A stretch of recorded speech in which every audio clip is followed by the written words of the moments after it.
Good morning to all respected teachers and my dear friends. Myself Sonu Vishwakarma. I study in class 12th A Biology. I belong to Ambikapur. My school name is Holy Cross Convent Higher Secondary School and my group name is Marie Curie. Today's my topic is surface chemistry मतलब पृष्ठ रसायन. तो चलिए guys देखते हैं पृष्ठ रसायन क्या होता है. Today's my topic is surface chemistry means पृष्ठ रसायन. तो चलिए देखते हैं पृष्ठ रसायन क्या होता है. रसायन विज्ञान की वह शाखा जिसके अंतर्गत सतह या अंतरापृष्ठ पर होने वाली परिघटनाओं का अध्ययन किया जाता है उसे पृष्ठ रसायन कहते हैं. मतलब क्या है, मतलब समझते हैं. सबसे पहली बात, सतह रसायन या पृष्ठ रसायन क्या है. हम जानते हैं कोई ठोस ले लेते हैं. ये पेन एक ठोस है, ठीक है. तो हमने जैसे कोई ठोस ले लिया, सॉलिड ले लिया, ये एक ठोस है. तो इसकी सतह है, इसकी एक सतह बनती है, वातावरण के साथ एक सतह बनता है, एक सरफेस बनता है. तो इसी तरह हमने द्रव्य भी ले लिया. एक पात्र में हमने इसी तरह एक द्रव्य ले लिया जिसका सरफेस बन रहा है, सतह बन रहा है. जैसे इस ठोस का सतह बना वैसे इस द्रव्य का भी सतह बन रहा है. तो अब समझना है, किसी ठोस या द्रव के सतह पर, इन दोनों के सतह पर, ठोस के सतह पर और द्रव्य के सतह पर होने वाली जो परिघटना है, उसका जो हम अध्ययन करते हैं, इनकी सतह पर होने वाली परिघटना, अभिक्रिया, इनके सतह पर होने वाले चेंजेस, दूसरे पदार्थ के साथ जो परिवर्तन होता है, जिसका हम अध्ययन करते हैं, उसे ही हम कहते हैं पृष्ठ रसायन, सरफेस केमिस्ट्री. मतलब इन दोनों के सतह पर जो चेंजेस हो रहे हैं, जो परिवर्तन हो रहे हैं, उसका हम अध्ययन करते हैं, उसे ही हम पृष्ठ रसायन कहते हैं. तो क्लियर है, पृष्ठ रसायन मीन्स किसी भी ठोस की सतह पर होने वाली घटनाओं का अध्ययन करते हैं, उस पर होने वाली परिवर्तनों का अध्ययन करते हैं. तो नेक्स्ट देखते हैं, दो स्थूल प्रावस्थाओं को पृथक करने वाली सीमा रेखा को पृष्ठ या सतह कहते हैं.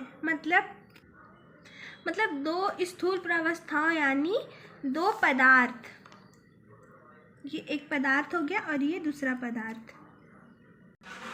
इन दोनों पदार्थों को अलग करने वाली, इनके बीच में जो सीमा रेखा है उसे ही सीमा रेखा कहते हैं.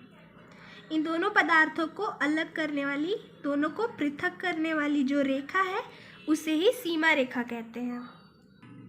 तो क्लियर है, दो स्थूल प्रावस्थाओं को पृथक करने वाली, दो स्थूल प्रावस्थाओं को पृथक करने वाली जो रेखा है उसे ही पृष्ठ सतह कहते हैं, पृष्ठ या सतह. तो इतना क्लियर है गाइस. अब चलिए आगे चलते हैं, इसका एग्जाम्पल देखते हैं. क्रिस्टलीकरण, संक्षारण, विस्मांगी उत्प्रेरण. अंतरापृष्ठ या सतह को स्थूल प्रावस्थाओं से अलग प्रदर्शित करने के लिए एक हाइफन, ये हाइफन है, या स्लैश, ये स्लैश है, इसका उपयोग किया जाता है. दिया है, अंतरापृष्ठ या सतह को स्थूल प्रावस्थाओं से अलग प्रदर्शित करने के लिए, इन दोनों को स्थूल प्रावस्थाओं से अलग प्रदर्शित करने के लिए हाइफन या स्लैश का उपयोग किया जाता है.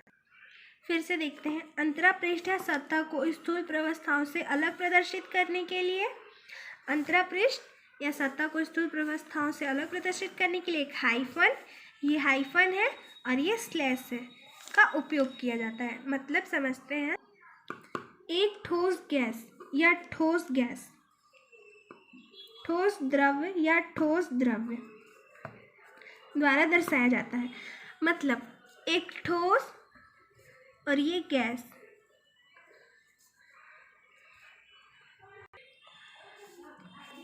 ये हाइफन है और ये स्लैश है. तो देखते हैं, एक ठोस गैस, ये हो गया ठोस और ये हो गया गैस. इनके बीच में जो ये है, ये हो गया आपका हाइफन. एक और देखते हैं, ये हो गया स्लैश। तो एग्जाम्पल दिया है ठोस गैस, इसके बीच में क्या है, हाइफन है, ठोस हाइफन गैस या ठोस स्लैश गैस, ठोस हाइफन द्रव्य या ठोस स्लैश द्रव्य द्वारा दर्शाया जाता है, क्योंकि जितनी भी गैस होती हैं वो परस्पर मिश्रणीय होती हैं, मतलब ज़्यादातर गैस मिश्रणीय होती हैं, इसलिए गैसों के बीच कोई भी अंतरापृष्ठ नहीं होता है। इतना क्लियर है। अब आगे चलते हैं। तो नेक्स्ट देखते हैं, पृष्ठ रसायन में निम्न 3 प्रकार की घटनाओं का अध्ययन किया जाता है।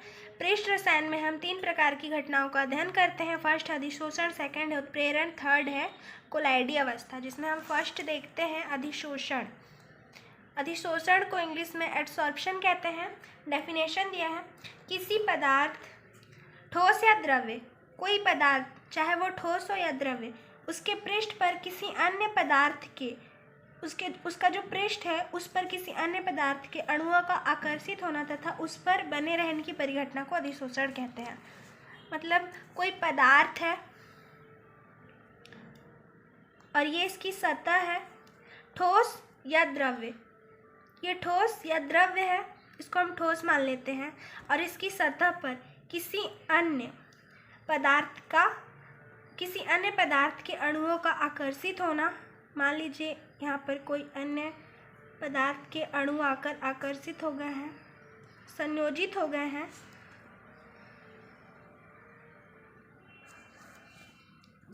तो इस परिघटना को ही हम अधिशोषण कहते हैं। देखिए फिर से, किसी ठोस की सतह पर, हम एक ठोस ले लेते हैं, इसकी सतह पर किसी अन्य पदार्थ का संयोजित हो जाना, मतलब इसमें जुड़ जाना ही अधिशोषण कहलाता है। ये एक ठोस है, ये एक सॉलिड है, और इसकी सतह पर किसी दूसरे पदार्थ का इस तरह संयोजित हो जाना, इस तरह से जुड़ जाना कि इसके अंदर ना गया हो, सिर्फ इसके बाहर ही, चाहे वो एक लेयर में हो या 2 लेयर में हो, जो अणु है, जो अन्य अणु है, वो सिर्फ इसके सतह पर ही चिपका होगा, इसके अंदर नहीं जाएगा, भले ही एक लेयर बने या 2 लेयर बन जाए। तो अवशोषण के अंदर तक पदार्थ नहीं जाता है। तो क्लियर है गाइस कि अधिशोषण में जो अन्य पदार्थ है, वो सिर्फ अन्य पदार्थ के जो अणु हैं वो सिर्फ सतह तक ही रहते हैं, वो उसके अंदर नहीं जाते हैं, केवल बाहर हिस्सों में ही जुड़ा रहता है। तो नेक्स्ट देखते हैं उत्प्रेरण। नेक्स्ट है उत्प्रेरण।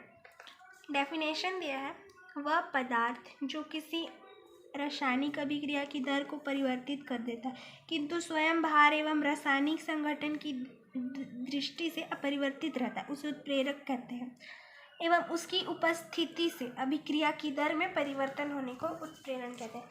मतलब वह पदार्थ जो किसी रासायनिक अभिक्रिया की दर को परिवर्तित कर देता है किंतु स्वयं खुद भार एवं रासायनिक संघटन की दृष्टि से अपरिवर्तित रहता है, उसे ही उत्प्रेरक कहते हैं। मतलब कुछ ऐसे पदार्थ होते हैं जो केमिकल रिएक्शन में, ऐसे पदार्थ होते हैं जो रासायनिक अभिक्रिया में शामिल नहीं होते हैं, वो उस केमिकल रिएक्शन में शामिल हुए बिना ही उनकी जो दर होती है उसको घटा देते हैं या बढ़ा देते हैं, तो इस पदार्थ को ही उत्प्रेरण कहते हैं। तो क्लियर है, कुछ ऐसे पदार्थ होते हैं जो केमिकल रिएक्शन में शामिल हुए बिना ही उनकी दर को घटाते हैं या बढ़ा देते हैं, तो इसे ही उत्प्रेरण कहते हैं। नेक्स्ट है कोलाइडी अवस्था।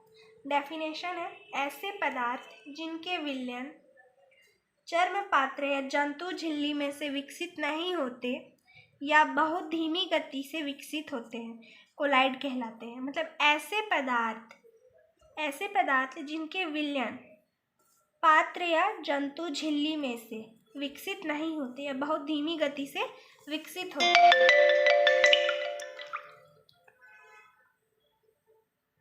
कोलाइड कहलाते हैं। मतलब ऐसे विलयन जिनके विलय कण जो हैं वो विसरित नहीं होते, पारगमित नहीं होते हैं, आर पार नहीं देखे जा सकते हैं, इसे ही कोलाइड कहते हैं। फिर से, ऐसे विलयन जिनके विलय कण होते हैं परंतु वो विसरित नहीं होते हैं, पारगमित नहीं होते हैं, मतलब वो आर पार नहीं होते हैं, जिन्हें आर पर नहीं जा सकते हैं, इसे ही कोलाइड कहते हैं। जैसे गोंद, स्टार्च, जिटेलिन आदि ये पदार्थ गोंद जैसे होने के कारण कोलाइड कहलाते हैं।